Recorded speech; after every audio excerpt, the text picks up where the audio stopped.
শুভ দুপুর বন্ধুরা। দেখো আজকে মা আমাদের কি রান্না করেছে। মায়ের হেসেলে চলে এসেছি মায়ের রান্না নিয়ে। দেখি কি কি রান্না করেছে। সাদা ভাত, এখানে আলু ভাজা আছে, পটল ভাজা আছে, আর একটু ঢ্যাঁড়স ভাজা আছে। সব অল্প করে আছে। অল্প করে আছে তার কারণ হচ্ছে আমাদের ঘরে দুটো ভিআইপি আছে, তারা খায় না। এখানে প্লেন ডাল আছে আমার আর নাতির। এখানে মাছের মাথা দিয়ে ডাল আছে, যেহেতু আমি আর নাতি খাই না তো আমরা সব। এটা আমার আর ভাই, সব এক একজন এক এক রকম। আর এখানে আছে দই কাতলা। থালাটা নিয়ে আমি ছাদে চলে যাবো। আছে দই কাতলা। সব শেষে হচ্ছে আমের চাটনি।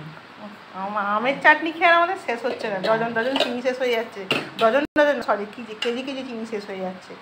আর এই যে আমি বেরোবো তাই খেতে বসছি, মা যে খেতে দিচ্ছে। তো আপাতত এই পর্যন্তই, আবার তোমাদের সাথে পরে দেখা হচ্ছে। সবাই ভালো থেকো, সুস্থ থেকো। আর আমাদের পোস্টে একটু প্লিজ তোমরা একটু কমেন্টস করো, মানে স্টিকার কমেন্ট কিছু করো না, একটু লিখে কিছু কমেন্ট করো, তাহলে খুব ভালো হয়। একটু এইটা আমাদের পাশে থেকো, একটু একটু সাপোর্ট করো সবাই। একটু চেষ্টা করছি দাঁড়ানোর, যদি কিছু করা যায়। বুঝতেই তো পারছো আজকাল পরিস্থিতি।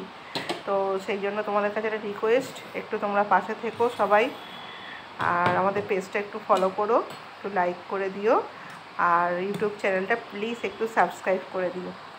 চলো আজকের মতো টাটা, আপাততর জন্য। আবার রাত্রিরে তোমাদের সাথে দেখা হচ্ছে। সবাই খুব ভালো থেকো, টাটা।